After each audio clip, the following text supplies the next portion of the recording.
today. Saturn, the Roman god of agriculture, also known as Kronos by the ancient Greeks, also known as Ninurta, the lord of barley, by the Mesopotamians. In Greek mythology, Kronos is Zeus' father. The story goes that Zeus killed Kronos, and Kronos killed Uranus, his own father, too. Now let's use Kronos, the god of time, to track down these patterns related to paternity. Abracadabra. In Sumerian, the word for father is ab. In modern Arabic, the word for father is ab. In modern Hebrew, the word for father is Abba. And you can also notice this pattern in the Spanish abuelo, the word for grandfather. So from ancient Mesopotamia, thousands and thousands of years ago, up to this moment, with me telling you this in 2025, that pattern is inherently present. Ab-El ended up being killed, and the name Saturn, the etymology of it points to sow. So if there's something that Kronos can teach us what time is that you reap what you sow. And that's why this archetype is known as the reaper. If you don't, then you deserve desert. And time shows that as well. If you don't, you get desert, and then to keep your wheels rolling, you will rely on death, as petroleum indicates.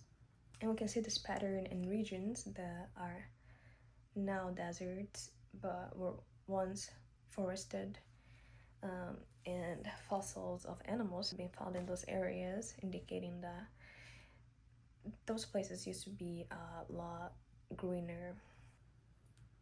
Now let's take a look at Ab.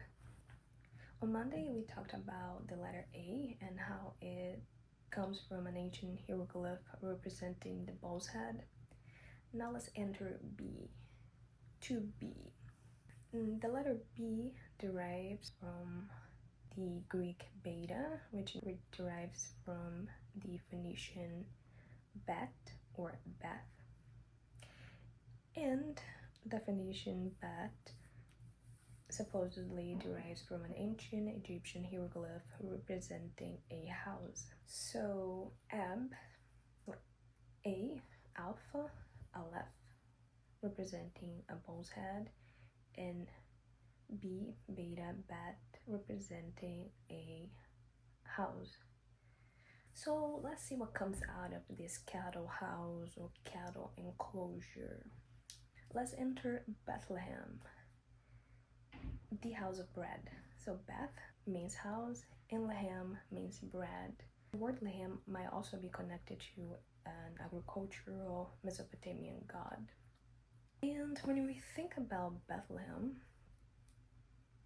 most of you will think of Jesus.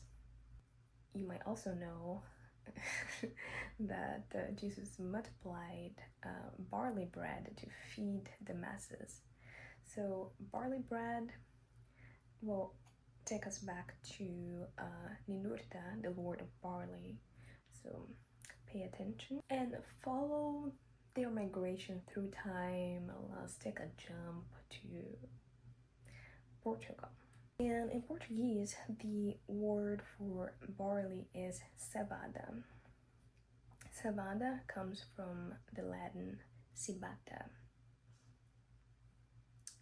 which ultimately comes from cibu, which means to feed.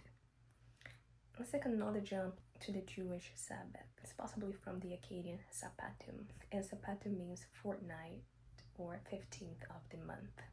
Now let's enter Italy for some ciabatta bread. And the etymology of ciabatta give us some cognates such as Spanish zapato, which means shoes, and the French sabot, which means wooden shoes. And by the way, the word sabotage derives from this root as well. And the Spanish word for Saturday is sábado. ¿Sabías? Now let's go back to ancient Egypt. And their god Ptah, which is another agricultural god. And we take a look at the name Ptah. I love saying that name, by the way. Ptah. It's still a fun one. The name Ptah might have a connection with the Proto-indo-European word for father, Ptah, which we explored on Thursday, and its relationship with Jupiter. Now, when we break apart this Proto-indo-European word, we find something interesting. So the beginning, the p part, means something like to guard, to shepherd, to protect, which might have a connection with Ninuta, and we'll explore more of it on Sunday. Root also gave rise to the Latin pasco, which means to graze, and our current English feed.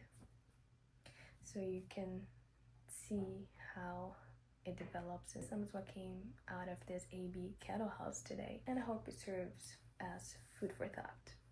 We'll think about the minutes, the hours, the days. Weeks have 7 days, and we go through those cycles. The months, the name of the months, how we celebrate the dates, what do they refer to, and it's a repetition through the years or the years. We'll take the time to think about time, think now, think Kronos later. I will end this with this little illustration, and I think that it still shows the staple foods in most places today. I'm gonna go eat some mangoes now.